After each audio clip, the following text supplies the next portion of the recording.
మీ business ఏదైనా మీ ఊర్లో promotion చేయాలంటే అది సుమన్ టీవీతోనే సాధ్యం. ఇప్పుడే సంప్రదించండి.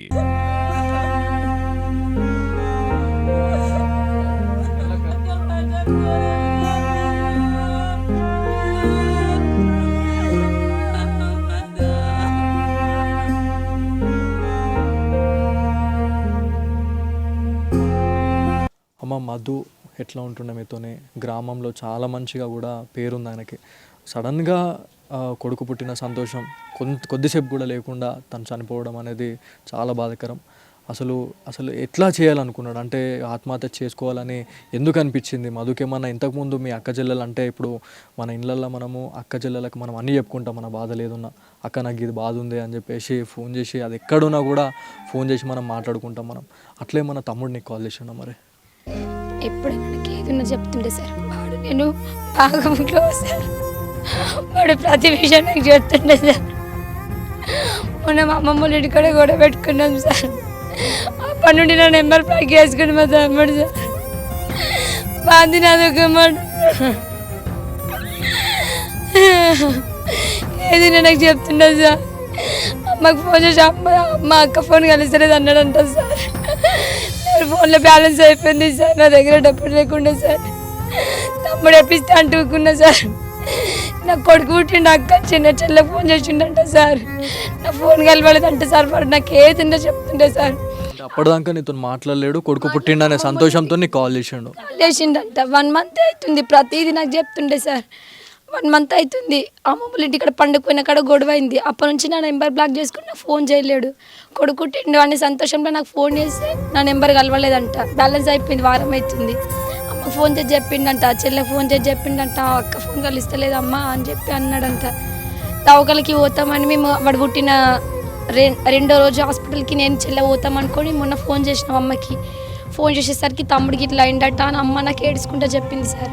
అప్పటిదాకా అసలు ఆడేం జరిగింది అదే ఫోన్ గురించి అంటున్నారు. మేము పోయి వాడిని పుట్టినోని కూడా ఇప్పటివరకు చూడలేదు సార్. మేము ఆ బాబుని కూడా మేము చూడలేము ఇప్పటివరకు. అసలు ఏం జరిగింది ఏమనుకున్నారు? ఆమె మా మరదలు ఎప్పుడు ఇక ప్రెగ్నెన్సీ కన్ఫర్మ్ అయిందంటే అక్కడనే ఉంది. మా తమ్ముడు ఎప్పుడు పోయినా గొడవ పెట్టుకొని వాడిని పంపిస్తుండే. వాడు వచ్చినప్పుడు ఏ విషయం ఉన్న అక్క ప్రతిదీ నాకు చెప్తుండే. అక్క మరదలు ఆమె గిట్లా కృష్ణవేణి గిట్లా అన్నది, అక్క నువ్వు ఫోన్ కలిపి నేను మాట్లాడతానంటే మీరిద్దరు లొల్లి పెట్టుకుంటే మధ్యలో వస్తే నా ఇది అవుతుంది రా, నన్ను తిడతారా అని చెప్పేసి నేను ఎప్పుడు ఫోన్ ఇవ్వకపోతుంటే సార్. ఏదున్నా నాకు చెప్తాను. మా మరదలు కూడా నేను మస్తు చేసిన సార్. వాళ్ళకి తెలిసి ఉండాలి అది. మా తమ్ముడికి మరదలకి నేను రాగానే పైసలు ఇస్తే వాళ్ళకి ఏదంటే అది తెచ్చుకోమని తినమని చెప్తుంటే. అక్క చెల్లెళ్ళైనా తమ్ముడు జీవితం ఖరాబ్ కావద్దు అనే కోరుకుంటారు, కానీ ఖరాబ్ కావాలని ఎవరు కూడా కోరుకోరమ్మా. కానీ ఒక నెల వరకు నీతో మాట్లాడని తమ్ముడు ఆ రోజు ఫోన్ చేయడము, అది చేసిన తర్వాత నీకు ఎట్లా అనిపించింది? అంటే ఏదో బాధ చెప్పుకుందామని చేసిండా, మరి లేకపోతే ఇంకేం చెప్పుకుందామని చేసిండో చెప్తుంటే మళ్ళీ నువ్వు ఒక్కసారి ఫోన్ లేపినా ఏమన్నా అవుతుండేనేమో అమ్మ. మా తమ్ముని మదర్ని ఎప్పుడు పిలవలేము సార్. మేము పెద్దోడని పిలుచుకున్నాం సార్. పెద్ద తమ్ముడు అని ఎవరిని పిలుస్తాం సార్. వాడు నాకు ప్రతిదీ చెప్పుకున్నావురా మదిగా. మంది నాది ఒక మాట మది, అందరూ అదే మాట అంటారు మదిగా. ఇప్పుడు చిన్న తమ్మునికి ఒక్కనికి బరువైంది సార్. అమ్మలకి ఏం లేదు సార్. తమ్ముడు ఒక్కడు అన్నట్టు పోయినని అడుగుతున్నాడు సార్. మరి మాకు 1 ఫోటో తీసుకుంటుంటున్నా సార్. మేము నలుగురమ్మో నాకు కలిసి ఫోటో దిగినాం సార్. మాకు గదే అక్కడ ఫోటో అయింది అయ్యా. అదిగా నాకు ఏదన్నా చెప్పిన పెద్దోడా. ఇప్పుడు రాగానే పెద్దోడా ఎవరిని పిలుస్తాం సార్. చూడండి ఎంత దారుణం అంటే, మధు గురించి మాట్లాడుకుంటే మధు తన భార్య ఎవరైతే కృష్ణవేణి అనే క్యాండిడేట్ ఉన్నారో చాలా ప్రేమించి పెళ్లి చేసుకున్నారు. కాకపోతే మధు చనిపోయిన తర్వాత కడసారి చూసేందుకు కృష్ణవేణి ఒక్కసారి కూడా వచ్చి చూడలేదు అనే వార్తను కూడా వాళ్ళు అసలు జీర్ణించుకోలేకపోతున్నారు. అంటే సభ్య సమాజానికి ఏం మెసేజ్ ఇస్తున్నారు? ప్రేమించి పెళ్లి చేసుకుంటే మనం ఎంతో మంచిగా ఉంటాం, కాకపోతే ఇలా అక్క చెల్లెలు ఎంత బాధపడుతున్నారు. ఇలా అన్నలకు కావచ్చు, అక్కలకు కావచ్చు, తమ్ముళ్ళకు కావచ్చు, చెల్లెలకు కావచ్చు, నేను ఒకటే చెప్పాలనుకుంటున్నా, ఎవరైనా ఇట్లాంటి క్షణికావేశంతోనే ఆత్మహత్యలకు పాల్పడే వాళ్ళు మాత్రం డెఫినెట్లీ ఒక్కసారి నా కుటుంబం ఏమవుతుంది, నేను లేకపోతే నా కుటుంబం పరిస్థితి ఎట్లుంటుంది అనేది ఖచ్చితంగా ఆలోచించండి. ఎందుకంటే మనము ఎప్పుడైతే మనం ఇంటి నుంచి బయటకు వెళ్తామో అప్పుడు మన ఇల్లు సర్వనాశనం అయిపోతుంది.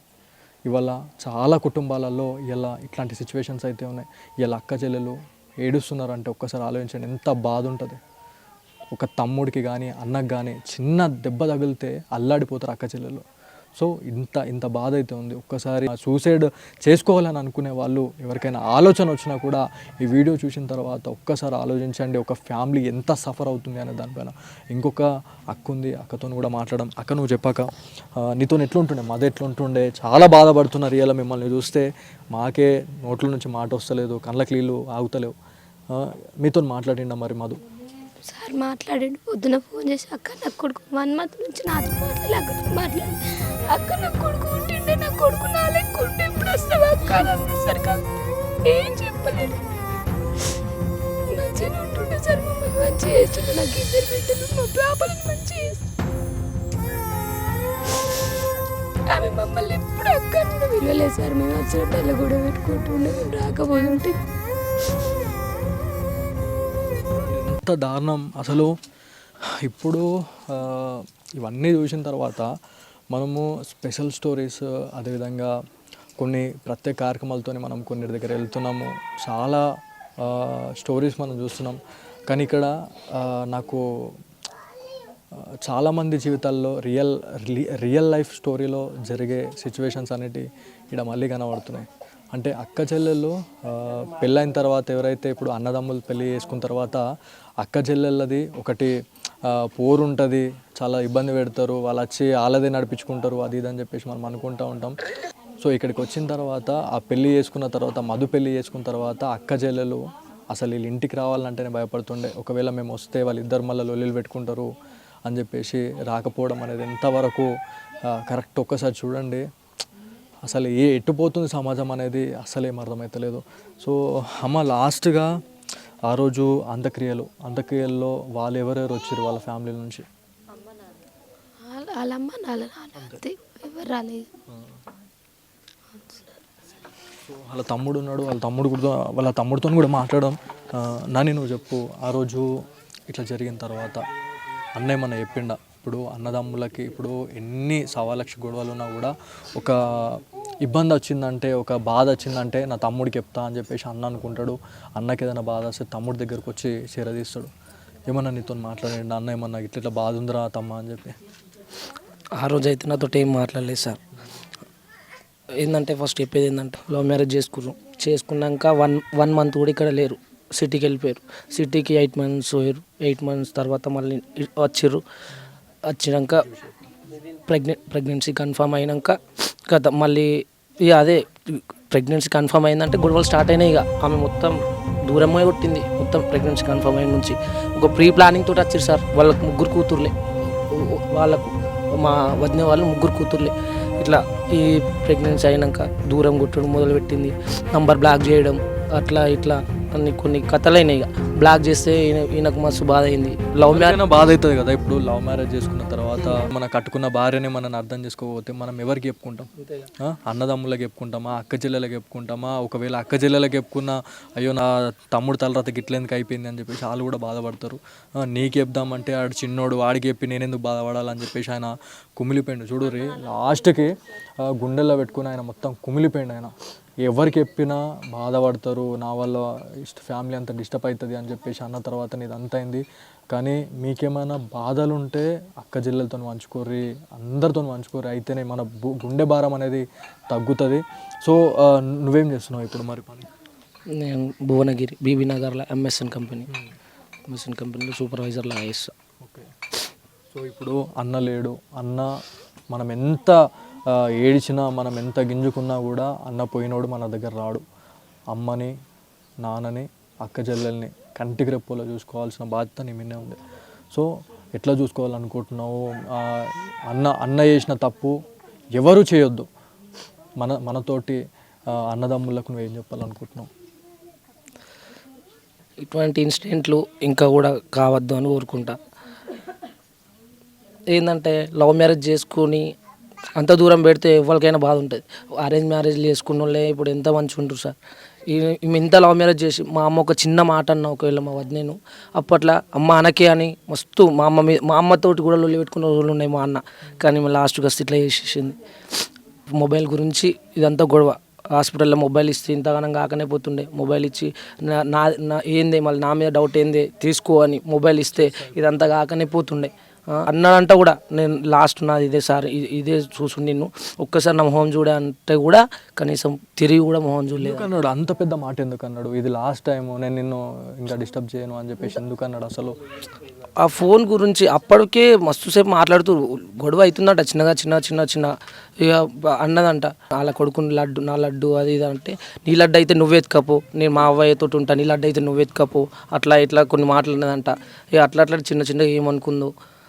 తర్వాత ఫోన్ గురించి లాస్ట్కి ఫోన్ గురించి అడిగితే ఫోన్ గురించి కూడా ఇట్లా చేసిందంట. ఆల్రెడీ ఒక 2 months 3 months నుంచే బ్లాక్ చేసి పెట్టింది భర్తని, బ్లాక్ చేసి పెట్టింది. బ్లాక్ చేస్తే ఆయన కూడా ఉంటుందిగా, ప్రెగ్నెన్సీ కన్ఫర్మ్ అయిందంటే దూరం కొట్టడం మొదలుపెట్టింది.